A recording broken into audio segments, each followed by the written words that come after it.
Magnetic effect of current में next अगला जो मैंने पहले इससे पहले डिस्कस किया था, यहाँ पूछ रहा है ज़ीरो फील्ड कहाँ कहाँ होगा। ये क्वेश्चन नंबर 11 है, ज़ीरो फील्ड कहाँ कहाँ होगा। तो अगर ज़ीरो फील्ड की बात करें तो कहाँ होगा, ज़रा देख लें। तो ज़ीरो फील्ड कहाँ कहाँ होगा, तो देखो ये तार अगर ऐसे दिखा रखा है कि बेंड हो रहा है, बराबर। देखो ये अगर ऐसे कर दिया मतलब एक तार के ऊपर दूसरा तार गुजरा है पर यहाँ कांटेक्ट नहीं है, इसको शो करने के लिए ऐसे करते हैं, इसके ऊपर से पास हो रहा है, टच नहीं कर रहा है, पर ये तार मुड़ा हुआ नहीं है, सीधा है। ये सिंबल होता है दिखाने का, बराबर। तो अब पूछ रहा है कि किस पॉइंट पे, ए पॉइंट पे, बी पॉइंट पे, सी पॉइंट पे, डी पॉइंट पे। अगर देखो, अगर यहाँ राजू चाचा लंबू दादा अगर लगाऊं तो ये वाला के लिए किधर, ए पॉइंट पे क्रॉस होगा, बी पॉइंट पे डॉट होगा, ठीक है, ए पॉइंट पे क्रॉस हो, डी पॉइंट पे क्रॉस होगा, सी पॉइंट पे डॉट होगा। अब अगर इसको देखूं तो इसके वजह से राइट इसके कारण राइट इधर हो रहा है, लेफ्ट इधर डॉट हो गया, इधर हो रहा है राइट, इधर हो रहा है डॉट। तो अब देखो तो नेट फील्ड किधर जीरो हो गया। अगर ये वाली करंट इस ए पॉइंट पे बी बनाएगा, उसी तरीके से सिमिट्री से ये वाली लाइन इस पॉइंट पे बी ही तो बनाएगा। पर ये वाली पहला वाला क्रॉस बना रहा है, दूसरा वाला डॉट बना रहा है, तो दोनों को जब जोड़ेंगे तो क्या ज़ीरो हो जाएगा। अगर ए पॉइंट पे ज़ीरो हो गया सिमेट्री से, अभी तक कोई फॉर्मूला नहीं लगाया। डी पे देखो टू बी हो गया, यहाँ पे तो नॉन ज़ीरो हो गया, यानी ज़ीरो नहीं है। यहाँ ज़ीरो है, यहाँ ज़ीरो नहीं है, यहाँ ज़ीरो है, तो यानी ए और सी पे आंसर जाएगा। अभी तक मैं सॉल्व नहीं किया। This is the logical approach. आप इसको लॉजिकल अप्रोच लगाओ, आपका काम बनेगा। मैं बोल रहा हूँ आपका काम बनेगा। फिर उसके बाद देखो, तो बेसिक्स क्या समझना है कि मैग्नेटिक फील्ड के फॉर्मूले आपको याद करना है। तार की वजह से करंट कितना, करंट की वजह से कितना मैग्नेटिक फील्ड है, वो सारे रिलेशंस आपको पता होना चाहिए। अब देखो यहाँ पे क्या कर रहा है, ओ पर आप जो है ना, ओ पर यहाँ पर क्या आप करें, मैग्नेटिक फील्ड निकालें। अगर आपको ये पहला वाला, इसको 1 नंबर दे रहा हूँ, इसको 2 दे रहा हूँ, इसको 3 नंबर दे रहा हूँ, इस तार को 4 नंबर दे रहा हूँ, बराबर। अब देखो 1 नंबर पे, 1 नंबर में उल्टा करो कलम को और रखो उसके ऊपर, डॉट के ऊपर, तो क्या होगा, आपको जो है ना उसका पेन का टिप दिखेगा, वो डॉट जैसा दिखेगा। अब अपना अंगूठा को टिप के ऊपर करो, टिप के तरफ करो और कलम को पकड़ो राइट हैंड से, बेटा राइट हैंड से पकड़ना, और उसके बाद फिंगर को घुमाओगे तो क्या इस तरह का सा दिखाई देगा फिंगर का डायरेक्शन। तो मैं क्या कर सकता हूँ कि लेट्स इट एज्यूम, वो बी पूछ रहा है और बी के टर्म में ही आंसर देना है, पाई वाई के टर्म में आंसर नहीं देना। अगर पाई के टर्म में आंसर देना होता तो कैलकुलेट करवाता, वो अभी सिर्फ कैलकुलेट करवा रहा। चलो लो, ये ओ पोजीशन है, मैंने पहला जो डायरेक्शन है मैं लिख देता हूँ B1। चलो दूसरा वाला तार के लिए देखो, तो ये डॉट है, इसको पकड़ो तो ये कैसा दिखेगा, कुछ ऐसा दिखेगा, यहाँ पर बी होगा, ठीक है। चलो ये तीसरा वाला पकड़ो, तीसरा वाला को इस बार कलम को उल्टा पकड़ना और क्या करना कि जो टिप है, पेन का टिप है, उसको अंदर जाने देना, क्योंकि क्रॉस है तो क्रॉस है। तो अब इस बार क्या करोगे, पेन के टिप नहीं, इस बार फिंगर के, थंब फिंगर के, यानी अंगूठा वाला फिंगर किधर होगा, नीचे होगा, और देखो घुमाओगे। जब घुमाओगे तो कैसा दिखेगा, तो कुछ ऐसा दिखेगा क्या, B3 भी उसी पॉइंट से ऊपर जा रहा होगा। और ये इस वाले के लिए सोचो फिर से, तो क्या अगर इसको देखूं मैं, 1 मिनट, क्रॉस है ना, क्रॉस है तो इसको पकड़ूंगा, सॉरी ये वाला ज़रा सोचो, गलती हो गया। देखो डायरेक्शन, इसमें क्या करना है कि अगर मेरा आपको पुराना लेक्चर, तो वो हैंडल वैंडल घुमाने वाला मैंने बताया था, वो ज़बरदस्त था टेक्निक, पर लेकिन अभी याद नहीं है, कोई नहीं है। इस तार को पकड़ो, अब इसमें क्या होगा कि इस बार अंदर जाएगा अंगूठा, और इसको जब ऐसे पकड़ेंगे तो कैसा होगा, 3 के कारण ऊपर, क्या मैं कह सकता हूँ कि इस पॉइंट पे ऊपर जा रहा, हाँ ठीक है, नहीं ये B3 ठीक था, ठीक है। अब क्रॉस हो रहा है ये, अब मैं इसको ऐसे पकड़ूंगा तो ये वाला B4 इधर होगा, अब ठीक है, तो इधर यानी कि b, इधर b, एक नया b और ये एक b, तो यानी कि इधर हो गया 2b और इधर हो गया आपका 2b। इसका नेट रिजल्टेंट क्या कुछ इधर आएगा, रूट के टर्म में आएगा। पहले तो ये गलत हो गया, ये गलत हो गया, ठीक है। अगर दो 2b का अगर रिजल्टेंट होगा तो b नेट कितना हो जाएगा, ये 90 डिग्री है तो ये 45 डिग्री होगा, क्योंकि दोनों इक्वल है। तो अब आपको निकालना पड़ेगा रूट अंडर 2b का होल स्क्वायर प्लस 2b का होल स्क्वायर। देखो अलग अलग होल स्क्वायर है बेटा, फिर वो बायोलॉजी वाला गलती मत करना। ये रूट के अंदर है तो 4b square plus 4b square होगा और रूट अंडर 8b स्क्वायर हो जाएगा। अब रूट अंडर 8b को 2√2b लिखेंगे, आंसर हमारा ये होगा। हम तो डायरेक्ट जब ऐसा सिचुएशन हमने क्रिएट कर लिया तो हम पहले तो कहते कि ये रूट के टर्म में आएगा, यानी कि ये आएगा ये आएगा। चूँकि 2 करके है 4 है तो मेरे ख्याल से कुछ ऐसा आना चाहिए, ठीक है। अब देखो यहाँ पर क्या है कि मैं सवाल सॉल्व करके दिखे, A the point position of point from wire B wire के पास से पोजीशन निकालिए where net magnetic field is 0 due to the following current distribution. देखो सेम चार्जेस है, सेम तार है। इस बार क्या करें, कलम को उल्टा रख करके टिप पेन का जो पॉइंट है वो ऊपर रहेगा, हम इसको कर्ल करेंगे तो हमको मान लो कि कहीं से इस पोजीशन पे यहाँ पर ऐसा दिखेगा। उसी तरीके से अगर इसको मैं ऐसे रखूँ, बी पॉइंट पर पेन को उल्टा करके रखूँ और कलम के डायरेक्शन में हम अपना हाथ को थंब रखें और हाथ को घुमाएं तो कुछ ऐसा आएगा। लेट्स इट एज्यूम x1 और ये x2, ठीक है।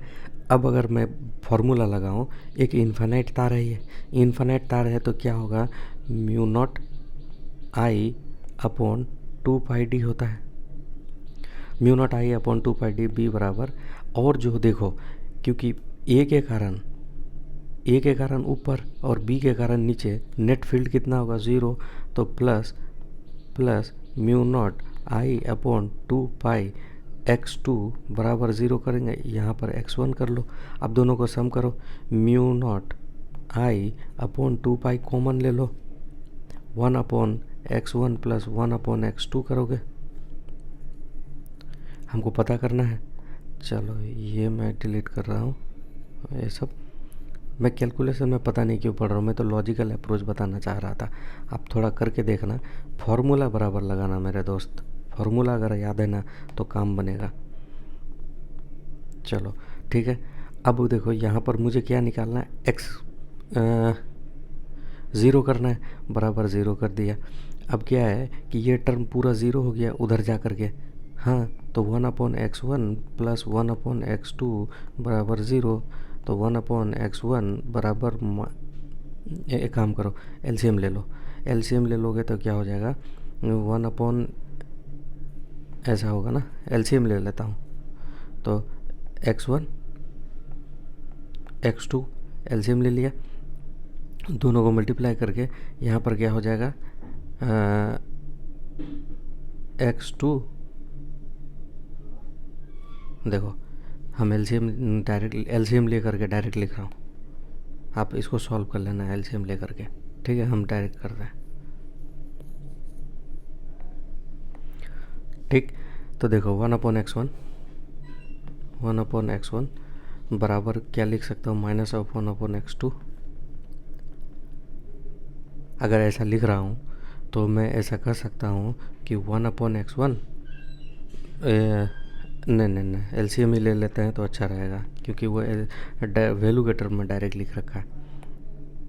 चलो लिखो 1/x1 और प्लस 1/x2 बराबर 0।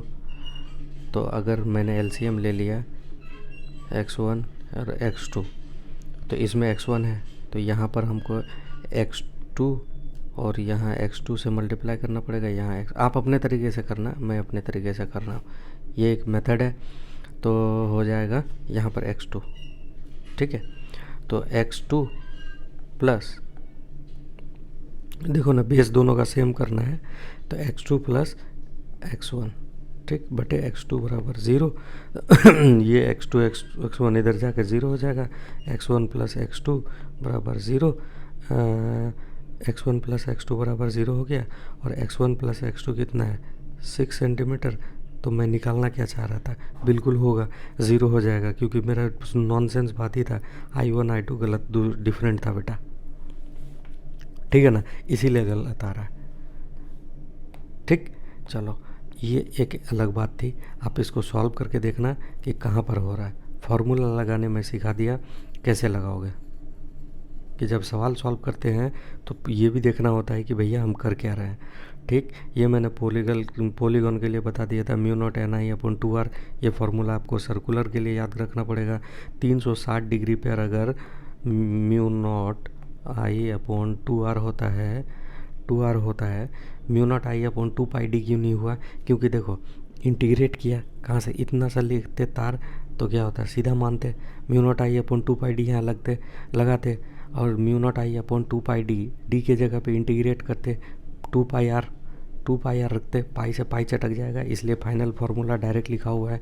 फाइनल फार्मूला ही आपको याद रखना है कि इस सर्कुलर रिंग की वजह से सेंटर पे कितना mu not an i upon 2r, n क्या है, नंबर ऑफ टर्न। अगर 17 टर्न है, 17 बार चक्कर काटा है तार, तो 17 टर्न होगा, ऐसे करके। ठीक है, अब देखो यहाँ पर क्या है कि आर्क की वजह से क्या होगा, तो mu not I upon 2r पूरा की वजह से इनटू अल्फ़ा जो एंगल है बटे 2 पाई से मल्टीप्लाई कर दो, आपका आंसर फेंकेगा। ख़त्म बात, इससे ज़्यादा कुछ करना नहीं है। नेक्स्ट आ जाओ कि ये वाला भी डिस्कस हो चुका था। ये इसलिए डिस्कस हो जाता है, देखो यूनिफॉर्म है ना, जितनी गई उतनी निकल गई। तो इस वाले टर्म की वजह से सेंटर पे जितना मैग्नेटिक फील्ड होगा उससे ज़्यादा इससे होगा। इसे ऐसा इसलिए कि लंबी तार अगर क्या है कि यूनिफॉर्म है, तब देखो यहाँ पे यूनिफॉर्म जैसा कुछ लिखा हुआ है। अगर देखो यहाँ से जितनी जाएगी तो यहाँ आर भी ज़्यादा होगा, तो यहाँ आई जो है वो कम होगा, I1 कम होगा, और I2 छोटी तार है तो I2 हो जाएगा ज़्यादा। ठीक है, तो इसके कम हो के वजह से बड़ा तार है, तो कम के वजह से बड़ा मैग्नेटिक फील्ड बना, लेकिन I तो कम है, कमज़ोर है, और I2 जो है ज़्यादा है, छोटा है, पर लेकिन जितना बनाएगा ये, अगर ये क्लॉक है, ये वाला क्लॉक है, तो ये वाला एंटी क्लॉक वाइज है, और नेट फील्ड कितना हो जाएगा, 0। तो फिर यहाँ पर लिखता है कि always it is free from angle of connection of terminal. आप कुछ भी ले लो, अगर सेम है तो आपका रिजल्ट जो है वो फिक्स आएगा। देखो अभी यहाँ पर ये है नॉन यूनिफॉर्म है। नॉन यूनिफॉर्म मतलब एक है सिल्वर का, एक है गोल्ड का। अब क्या है कि ये वाला जो है ना, आधा सर्किल इधर है, आधा सर्किल इधर है। तो अब देखो यहाँ पर क्या फार्मूला लगाना है। अगर पूरे सर्किल होता तो क्या करते, mu naught I upon 2r करते, लेकिन आधा सर्किल है तो 1/2 से भाग दे दो, गुना कर दो, तो कितना हो जाएगा, mu naught I upon 4r होगा। चलो ठीक है, mu naught I upon 4r। लेकिन यहाँ पर आई जो है एक का ज़्यादा है और एक का कम है। सिल्वर में आई करंट ज़्यादा बहता है और गोल्ड में कम करंट जाता है। तो I1 is greater than I2 लिख दिया है। अब क्या करना है, mu naught upon 4r, mu naught upon 4r तो कॉमन है, और I1 माइनस I2, ये फार्मूला बहुत इंपॉर्टेंट है। फिर उसके बाद देखो डिफरेंट मटेरियल है, डिफरेंट थिकनेस डिफरेंट है, मटेरियल सेम है, तो ये थिकनेस मोटाई है, तो इसमें करंट I1 ज़्यादा होगा और I2 क्या होगा, कम होगा। तो अब कैसे करोगे, वही same formula, mu naught upon 4r, I1 minus I2। अच्छा, डोमिनेंट किसका करेगा, जिसका करंट ज़्यादा होगा उसी का डायरेक्शन लेंगे। फिर उसके बाद देखो ये वाला फार्मूला आपको याद करना पड़ेगा कि सेंटर पे कितना, अगर ये सर्कुलर रिंग है तो सेंटर पे कितना, mu not I upon 2r, mu naught I upon 2r होता है सेंटर पे। और अगर यहाँ पर पॉइंट पूछ लिया तो बोलता है कि सीधा का सीधा इसमें साइन क्यूब थीटा करो। अच्छा, थीटा चूँकि बहुत छोटा है इसलिए थीटा का वैल्यू कितना होगा, यहाँ पे लिखा हुआ है, ये आंसर याद करो, बस ख़त्म करो इसको। अब एक्स छोटा होगा, बड़ा होगा, अलग अलग केस होगा, तो आप एक्स को छोटा बड़ा करने जानते हो, करके देख लेना। तो आपको ये वाला फार्मूला याद होना चाहिए, एक तो ये याद होना चाहिए, अन्य तो B at centre into sine cube, और साइन क्यूब का वैल्यू याद होना चाहिए। और बेहतर होगा कि ये भी याद कर लो और ये भी याद कर लो, तो आपके पास जो है ना ये डायग्राम होना चाहिए और ये दो फार्मूला, ये दोनों केस को छोड़ो, ठीक है। फिर आगे बढ़ो। इसका कोई कपलिंग का रिलेशन नहीं पूछ रहा है। हेल्ड्समोन को कॉयल अरेंजमेंट। अब देखो यहाँ पर क्या है कि सिमेट्री है, ज्योमेट्रिकल सिमेट्रिकल लूप है। तो देखो जितनी गया उतनी निकल गया, इधर से गया इधर से, सिमेट्री है, सेंटर पे जीरो होगा, इधर से गया, एंगल पे डिपेंड नहीं करता है। ये पहले लाइन आपको बता दिया था वो, देखो यहाँ पर ये लाइन लिखा था, एंगल पे वो डिपेंड नहीं कर रहा था। Angle of connection from angle of connection of terminals, terminal के एंगल के कनेक्शन से कोई रिलेशन नहीं है। इसीलिए अगर आपको डायरेक्ट ऐसा कुछ दिखे ज़ीरो मारना, लेकिन याद बस इतना रहे सिमेट्री, अगर सिमेट्री नहीं होगा तो mu not I upon 4r into I1 minus I2 करना, ठीक है। तो ये भी सिमेट्री बी पे ज़ीरो हो जाएगा, ये हो गया, ये हो गया, ये भी सिमेट्री है, ये भी सिमेट्री, ये भी सिमेट्री है, ये भी सिमेट्री है, ये भी सिमेट्री है, ये भी सिमेट्री है, खेल ख़त्म है। अब देखो यहाँ पर क्या करना है, यहाँ पर ये वाला पीएमटी का सवाल है। एक कॉइल ऐसे लेटा हुआ है और एक कॉइल इसके ऊपर में दो चूड़ी लो और दोनों चूड़ी को एक चूड़ी के अंदर दूसरे चूड़ी को फंसा दो। तो एक का प्लेन ये हो गया, ये वाला प्लेन में होगा, अरे यार ये वाला प्लेन में, और दूसरे का प्लेन ऐसा होगा, यानी कि दोनों एक दूसरे के परपेंडिकुलर। अगर परपेंडिकुलर है तो दोनों की वजह से कॉइल के सेंटर पे कितना होता है, दोनों की वजह से कॉइल के सेंटर पे कितना होता है, तो मैं अभी तुरंत बता देता हूँ। एक अगर रिंग है तो mu not I upon 2r होता है, लेकिन इसका डायरेक्शन इंपॉर्टेंट है। अगर x प्लेन पे है, x वाला प्लेन पे है, तो इसका ये मैग्नेटिक फील्ड कैसा होगा। अगर ये एंटी क्लॉकवाइज जा रहा है तो CCAD रूल लगाओ। किसके लिए, ये हम कॉइल 2 के लिए सोच रहे हैं कि x पे वो पड़ा हुआ है, इसका मैग्नेटिक फील्ड कैसा होगा, CCAD रूल लगाओगे, CCAD। तो देखो तो क्या ये एंटी क्लॉकवाइज नहीं घूम रहा है। अगर एंटी क्लॉकवाइज है तो सेंटर पे कैसा होगा, डॉट होगा, डॉट होगा का मतलब निकल रहा है, निकल रहा का मतलब किधर, y की तरफ होगा। तो लो ये y की तरफ मैंने क्या लिखा दिया, B2, ये ग्राफ में खुद दे रखा है, ठीक है। और अगर मान लो कॉइल 1 की वजह से सोचो, तो कॉइल 1 की वजह से सोचो, अब कॉइल की तरफ चारों फिंगर रखना है, जिधर करंट जा रहा है चारों को मोड़ना है। तो देखो अंगूठा x1 की तरफ जाएगा, और नहीं तो CCAD रूल लगाओ। अगर ये CCAD रूल लगाओगे तो क्या हो रहा है कि ये कैसा घूम रहा है, एंटी क्लॉकवाइज घूम रहा है, एंटी क्लॉकवाइज घूम रहा है, तो इसके वजह से भी डॉट होगा, डॉट होगा तो x1 की तरफ जाएगा, x1 की तरफ जाएगा तो हमारे पास क्या हो जाएगा, B1। अब B1 और B2 दोनों बराबर है, क्योंकि B1 B2 दोनों बराबर है, क्योंकि सेम कॉइल है, और सेम कॉइल है तो क्या हो रहा है, अलग अलग कॉइल है लेकिन सेम वैल्यू है, सेम सब कुछ है, तो दोनों की वजह से B1 और B2 सेम हो गया। तो 2 रूट ऐसा नहीं आएगा, 2√2 आएगा, ठीक है। तो यहाँ पर देखो B1 बराबर B2 है, आइडेंटिकल है, तो इसलिए 2√2 नहीं, 2b होता तो 2√2 होता है, √2 इंटू बी हो जाएगा। अब b के value mu not an i upon 2r, solution हो गया। एक सॉल्यूशन ये हो गया। दूसरा देखो ये वाला कि इतना वाला पोर्शन और इतना वाला पोर्शन और इतना पोर्शन और ये इतना पोर्शन, टोटल कितना वायर है, वायर पहचानने सीखो। अगर ये एक कॉइल वाला एक है तो ये 2 है, ये 3 है, 4 है, ठीक है। टोटल कितना कितना वायर है, 4 है। देखो तो ये वाला ये वाला 4 नंबर कट जाएगा, ढिचकियाँ रूल से सेंटर पे 0 हो जाएगा, ये ढिचकियाँ रूल से सेंटर पे 0 हो जाएगा। अच्छा ये गोली उल्टा चलाओ या सीधा चलाओ, ढिचकियाँ रूल हमेशा लगाना है, ठीक है। सेंटर पे 0 हो गया, ये दोनों तार कट गए। अब बच गया कितना, ये वाला क्या, ये एक लूप का कुछ पार्ट है, और ये देखो ये 90 डिग्री है, तो यानी कि ये कितना, 9 चौके 36, 360 डिग्री होता है। तो 3 तिहाई ये है और 1 तिहाई ये है। तो इसको हम कैसे करेंगे, तो देखो mu naught I upon 2r होता है पूरा सर्किल से, अपॉन अल्फ़ा इस बार कितना हो गया, 9×27 227, 9×27 270 बटे 2 पाई यानी 180, ये करोगे। अच्छा 9×27 का मतलब कितना हो गया, तो पाई के टर्म में अगर बात करें तो, अच्छा छोड़ो रुको, देखो 3×9 9×27 और 9×2 18, क्या 3/2 आया, हाँ, जबकि 3/4 होना चाहिए यार, क्योंकि 4 टुकड़ा है ना। देखो देखो एक टुकड़ा, दो टुकड़ा, तीन टुकड़ा, चार टुकड़ा, तो 1/4 प्लस 1/4 प्लस 1/4 कितना हो गया 3/4। ये रहता तो 4/4 यानी कि एक कंप्लीट हो जाता। तो यहाँ पर जो है ना हमारा फॉर्मूला, इसको अपने लॉजिक से कर रहा हूँ। तो यार मैं भी कोई प्रैक्टिस ही तो कर रहा हूँ। अपॉन 2r इंटू कितना हो गया बराबर 3/4 से मल्टीप्लाई किया। ठीक है। दूसरा फिर से इसमें क्या होगा, अच्छा डॉट होगा कि क्रॉस होगा, तो देखो तो क्लॉकवाइज करंट तो क्रॉस हुआ, तो ये हो गया पहला। और दूसरा तार के लिए, ये वाला के लिए, तो ये एक सेक्टर है यानी कि 1/4 हिस्सा है।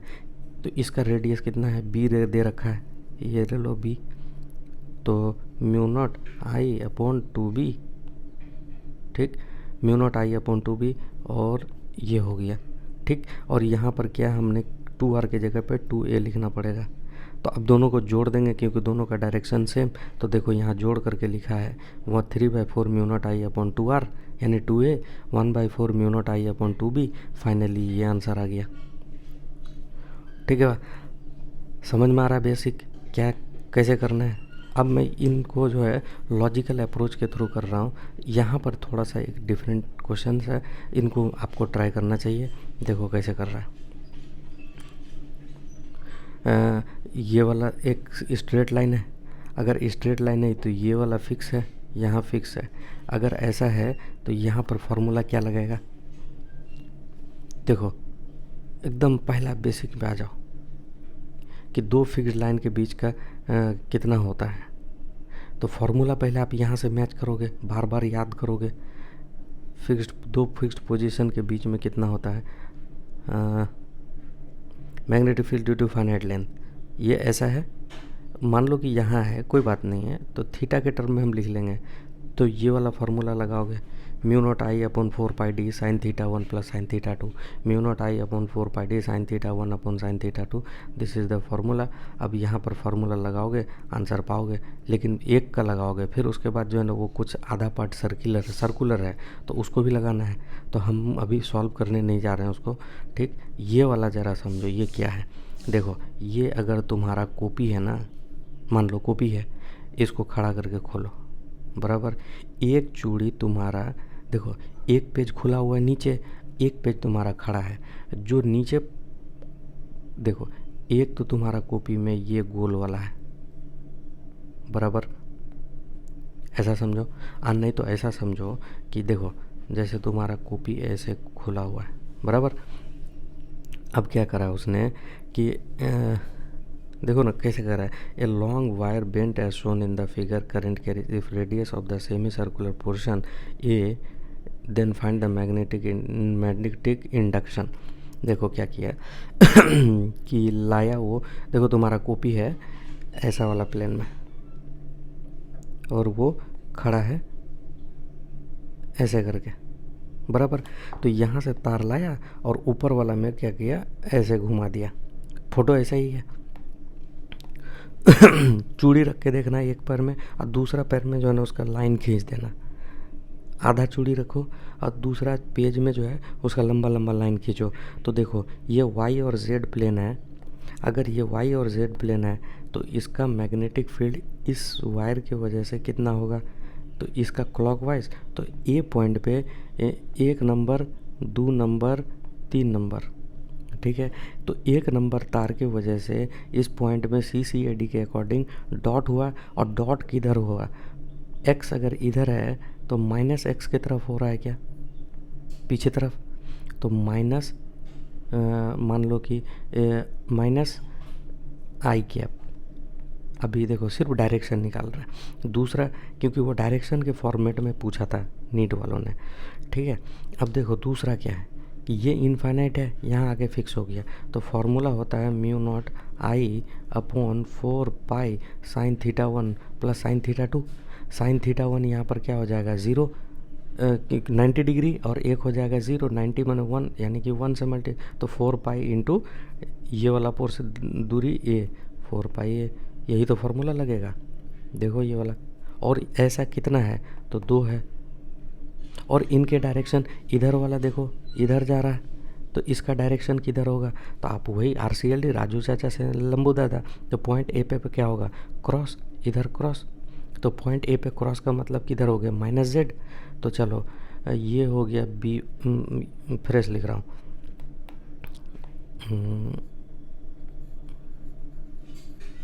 चलो आप थोड़ा स्पीड करके देखने की कोशिश करना। अगर B1 B2 B3 और हाँ 3 तार है, तो B1 हमारा कितना हुआ था, -i कैप, B2 हमारा कितना हो रहा है, -k कैप, 2 की वजह से -k कैप। अच्छा 3 की वजह से इस बार इधर जा रहा है, तो राजू चाहता है इस बार इधर से लगाओगे तो डॉट होगा, डॉट होगा मतलब +k कैप, ठीक है। तो -k कैप और +k कैप जो है, देखो ये वाला जो है ना जा रहा है ना, तो ये -k कैप हुआ, और ये आ रहा है ना, तो ये कितना होगा, अबे यार इसको यहाँ से कट कर रहा हूँ, यहाँ बना रहा हूँ। अगर ऐसा है तो क्रॉस है, और इसको ऐसे जैसा है फोटो को पूरा उठाओ, यहाँ फिक्स करो, तो कितना ए पर क्रॉस होगा, क्रॉस का मतलब नीचे जा रहा है, नीचे जा रहा का मतलब -k कैप, ठीक लिखा हूँ।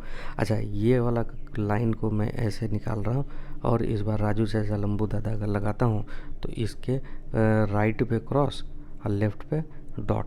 अब इसको पूरा का पूरा यहाँ पर उठाओ और यहाँ फिट कर दो, तो यहाँ पे फिर क्रॉस, तो -k कैप होगा, ठीक है। तो ये दोनों को मल्टीप्लाई हो ऐड हो जाएगा, यानी एक का निकालो और दुगुना कर दो, तो ये देखो तो कैसे किया, B2 लिखा है, ठीक है। और फाइनली ये आ जाएगा रूट के टर्म में आंसर, क्योंकि यहाँ अब वेक्टर को सॉल्व करना है, ठीक है। B का वैल्यू निकालना उतना इम्पोर्टेंट नहीं है जितना कि यहाँ वेक्टर के फॉर्मूले वैल्यू निकालना, ठीक है। चलो ये क्वेश्चंस कुछ कुछ है, तो यहाँ पर करते हैं कुछ। देखो इसके वजह से कुछ नहीं, डिटकियाँ रूल, इसके वजह से कुछ नहीं, ये क्या सिर्फ आर्क रह गया, μ0I/2r पूरा के वजह से इंटू 2 पाई, कितना है 180, तो π/2 पाई करेंगे, α/2 पाई, पाई से पाई चटक जाएगा, 1/2 यानी कि μ0I/4r हो गया, क्या आंसर हो गया। फिर उसके बाद देखो ये क्या डिटकिया रूल में जाएगा, नहीं ये डिटकिया रूल में नहीं जा रहा है, क्योंकि वो ओ पॉइंट पे पूछा है। अगर ओ पॉइंट पे पूछा है तो ये डिटकिया रूल में नहीं जाएगा, ये 1 नंबर, ये 2 नंबर। 1 नंबर कैसा है, इन्फानाइट सा आ रहा है, दूसरा पर यानी कि B1 अगर मैं लिखना चाहूँ, B1 μ0I/4 pi into D into sin θ1 plus sin θ2, ऐसा करूँगा। देखो यहाँ से ये वाला लाइन मिलाऊंगा और ये वाला कभी मिलेगा नहीं, क्योंकि इन्फानाइट पे जाके मिलना चाहेगा। तो इन्फानाइट पे जब मिलना चाहेगा तो आपको 1-2 बार बता दिया, उसको आप जो है ना लॉजिकल अप्रोच लगाएंगे, लंबी वीडियो हो जाएगी फिर नहीं तो, ठीक। ये मैच नहीं करेगा तो क्या हो जाएगा, एक को तो 0 कर देंगे, sin 0 0, और एक sin 90 होगा, 1 होगा, 1 से मल्टीप्लाई करोगे कुछ नहीं, तो 1 हो गया ये। अच्छा ये अगर नीचे आ रहा है तो राजू चाचा लंबू दादा पलट जाएगा। इसको मैं ऐसा करता हूँ कि इसको ऐसे करके क्रॉस, इधर लेफ्ट में डॉट, इसको उठाओ सीधा का सीधा घुमाते हुए पलटा दो, तो ये पूरा का पूरा अगर ऐसे रोटेट हो जाएगा ना, पूरा का पूरा 180 डिग्री, तो 180 डिग्री हो जाएगा, तो ये हो जाएगा नीचे, तो इधर हो जाएगा हमारा डॉट और इधर हो जाएगा हमारा क्रॉस। तो एक काम करो ना, जब राजू चाचा लंबू दादा, राजू चाचा पलट गया, ठीक है, राजू चाचा पलट गया यानी कि ये तार पलट गया, तो राजू चाचा भी पलट जाएंगे, ठीक है। राइट में क्रॉस, लेफ्ट में डॉट करते थे, तो इस बार क्या होगा, लेफ्ट में क्रॉस और राइट में डॉट कर लेना, लेकिन ऐसे नहीं करना, बार बार मिक्स मत करना प्लीज़, ठीक है। और ये एक छोटा सा आर्क है, 90 डिग्री है, तो ये एक छोटा सा आर्क है, यानी कि सेमी सर्कुलर का भी आधा फिर उसके बाद देखो इस पॉइंट में निकालना, इसके वजह से नहीं होगा, डिस्काउंट रूल लग जाएगा इसके और इसके वजह से लगेगा। ये पूरा सेमी सर्किल है, ये भी पूरा सेमी सर्किल है, तो 2 सेमी सर्किल के वजह से यहाँ पर कितना होगा वो कैलकुलेट करिए। फिर उसके बाद देखो इसके वजह से नहीं होगा, इसके वजह से नहीं होगा, डिस्काउंट रूल लग गया ये वाला के कारण और ये वाला के कारण सेंटर पे लगाओ। फिर उसके बाद देखो ये तार आया लेकिन क्रॉस नहीं किया, ये तार आया और फिर फाइनली ऐसा। तो अगर ऐसा है तो आप क्या करोगे, यहाँ पर लगाओगे कैसा, इसके वजह से भी होगा, इसके वजह से भी होगा, क्योंकि यहाँ ओवरलैप नहीं कर रहा है। अगर इसके वजह से भी होगा और इसके वजह से भी होगा तो इसके वजह से भी होगा। तो यहाँ पर टोटल 3 तार की तरह 1 2 3 तार ट्रीट होगा। यहाँ पर देखो क्या ये डिस्काउंट रूल लगेगा, नहीं लगेगा, क्योंकि सेंटर पे वो पूछ रखा है, ये डिस्काउंट रूल काम नहीं करेगा। अच्छा यहाँ खाली है लेकिन यहाँ पर आप आधा ये एंड पॉइंट मान लेना, ये भी एंड पॉइंट, इसको जो है ना निग्लेजिबल मानना। तो 2 तार हो गया, 1 तार 2 तार, ठीक है, इसके एंड पे और फिर इसके कारण इसके एंड पे और इसके कारण जो है ना आप निकालोगे। फिर उसके बाद देखो ये क्या किया, 1 तार, क्या इसके डिस्काउंट रूल लगेगा, नहीं लगेगा, क्योंकि सेंटर पे पूछा है, सेंटर इसके सामने, इस तार के सामने नहीं आ रहा है। ये वाला सेमी सर्किल फिर इधर चला गया, तो 1 तार 2 तार 3 तार। फिर उसके बाद देखो 1 तार 2 तार 3 तार, डिस्काउंट रूल नहीं लगेगा। क्या इसमें डिस्काउंट रूल लगेगा, यस लगेगा। तो इस वाले से तो कोई मैग्नेटिक फील्ड नहीं होगी ऊपर, इस वजह से होगा, इस वाले से होगा, ख़त्म हो गया। अब देखो ये वाले में से डिस्काउंट रूल लगेगा, नहीं, यहाँ पे B1 होगा, इस वाले के वजह से होगा, इस वाले के वजह से होगा, इस पे होगा क्या, नहीं, B इसमें नहीं होगा, मैग्नेटिक फील्ड इस पर नहीं होगा, ठीक है। और इस पे होगा क्या, नहीं होगा, डिस्काउंट रूल लग जाएगा, यहाँ होगा, यस होगा, ठीक है। अब देखो यहाँ पर क्या होगा, डिस्काउंट रूल, क्योंकि सेंटर पे 0 हो जाएगा, इसका सेंटर पे सिर्फ इतना की वजह से लगेगा। अब देखो इसके वजह से डिस्काउंट रूल यहाँ पे ख़त्म, इसके वजह से वही वाला गोली मार उड़ाओ। अब देखिए इसको क्या है, ये वाला और ये वाला, ये दोनों की वजह से सेंटर पे होगा। फिर उसके बाद देखो यहाँ पर क्या है डायग्राम, इसके वजह से भी होगा, इसके वजह से भी होगा, इसके वजह से भी होगा, इसके वजह से भी होगा।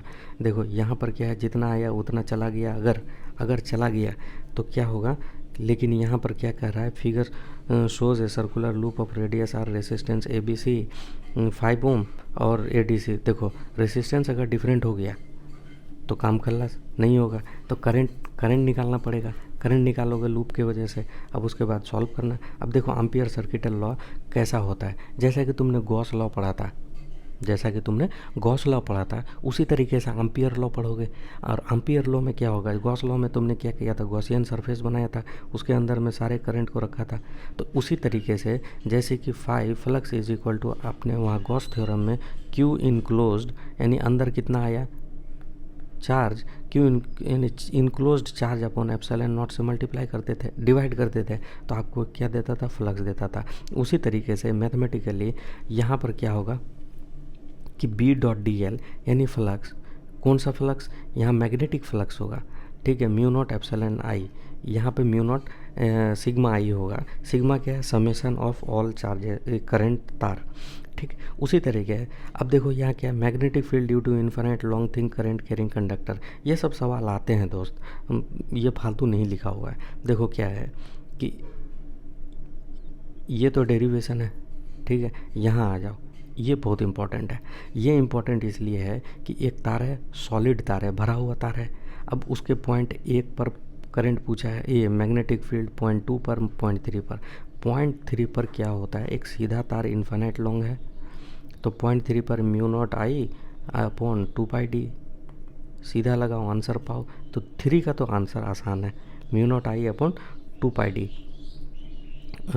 देखो देखो देखो देखो, ये आउटर पोजीशन पे क्या हुआ, आपके पास 3 पॉइंट होना चाहिए, फोटो होना चाहिए।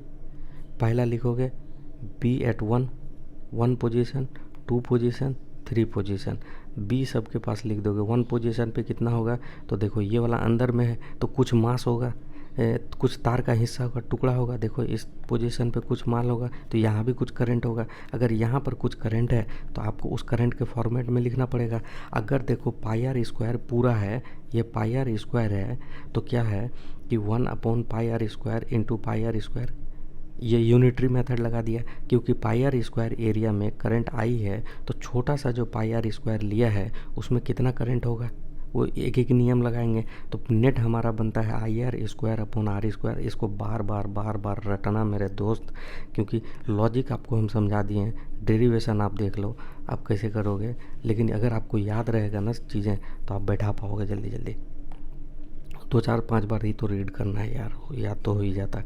IR² / R² रखोगे, ये क्या निकला, ये रेशियो निकला करंट का, ठीक है, एम्पियर सर्किट लॉ। फाइनली जो बी इन यानी कि बी अंदर में एक पोजीशन पे क्या हो गया, μ0IR/2πr²।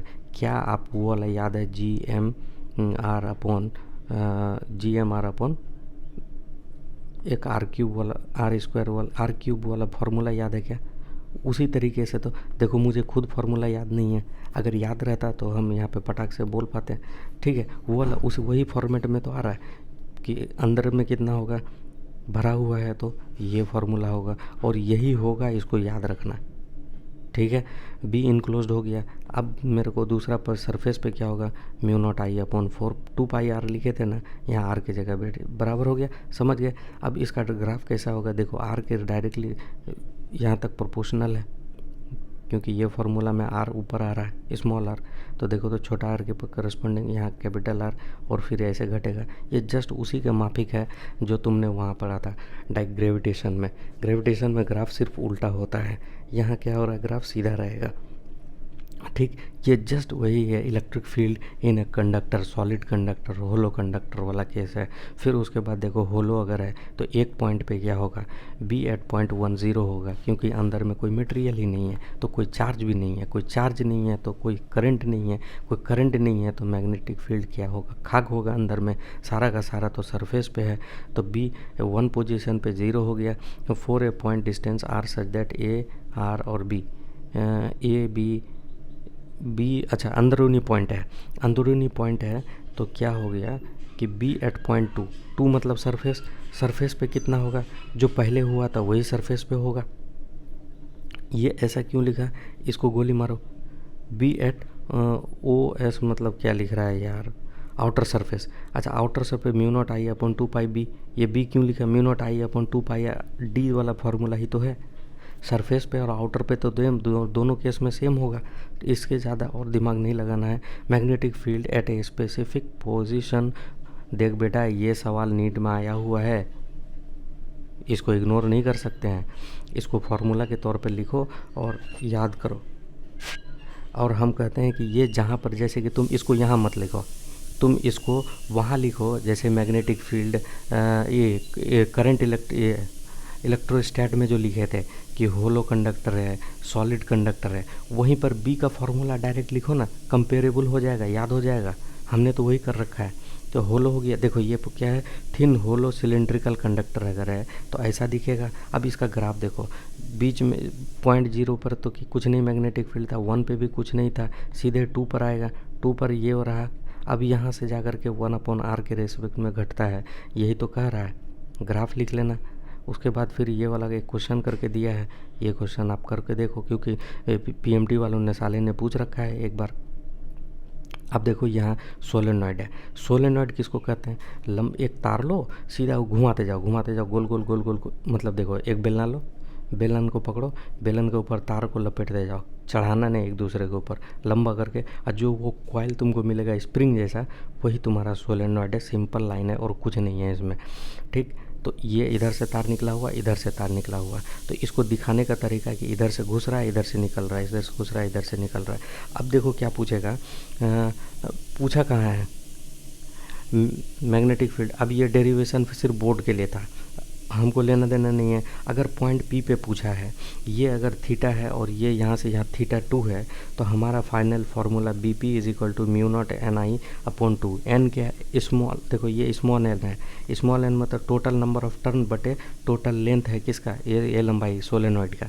इसमें डरना नहीं है कुछ भी, μ0NI/2 cos θ1 - cos θ2, cos θ1 - cos θ2, सीधा याद करो। अगर वो फिर अगला लिखेगा magnetic field eight axial point which is well inside the solenoid, अगर एक्सियल पॉइंट पे पूछा है, इस पॉइंट पे पूछा है, एक्सियल मतलब इसी एक्सिस के ऊपर बहुत पूछा है, साला भाग जाता है यार,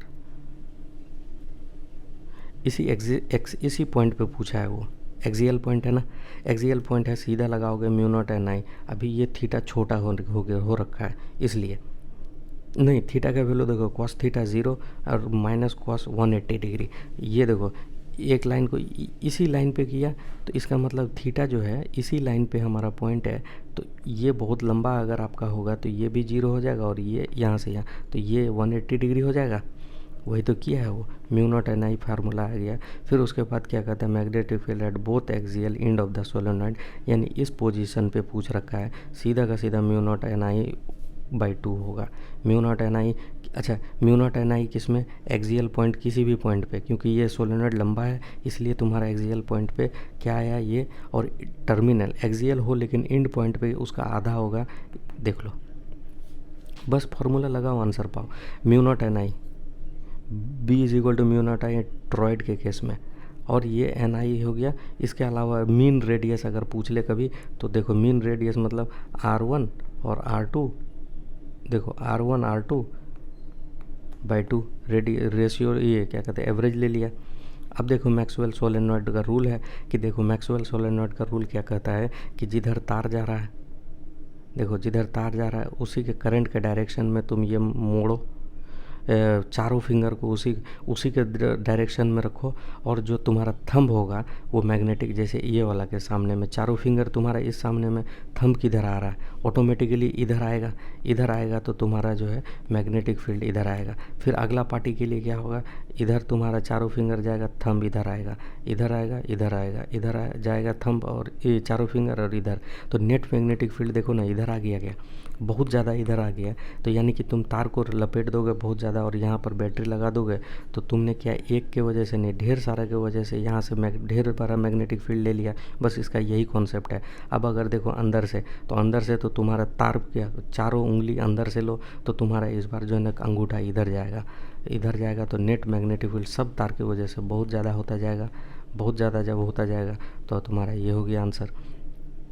ठीक है, इसका अभी कोई रिलेशन नहीं, लेना देना नहीं है। अभी चलो आगे, इलस्ट्रेशन आ गया। इलस्ट्रेशन वैसे बहुत इंपॉर्टेंट होता है। यहाँ पर क्या करोगे, जब वो θ1 θ2 दे रखेगा तो एक तो फार्मूला आपको θ1 और θ2 के, cos θ1 माइनस cos θ2 ये वाला, और इधर क्या था mu not an I,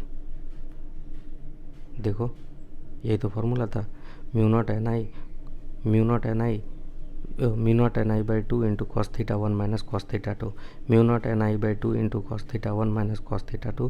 formula लगाओ आंसर पाओ। तो फार्मूला हमको याद नहीं था इसलिए मेरे फंस गया।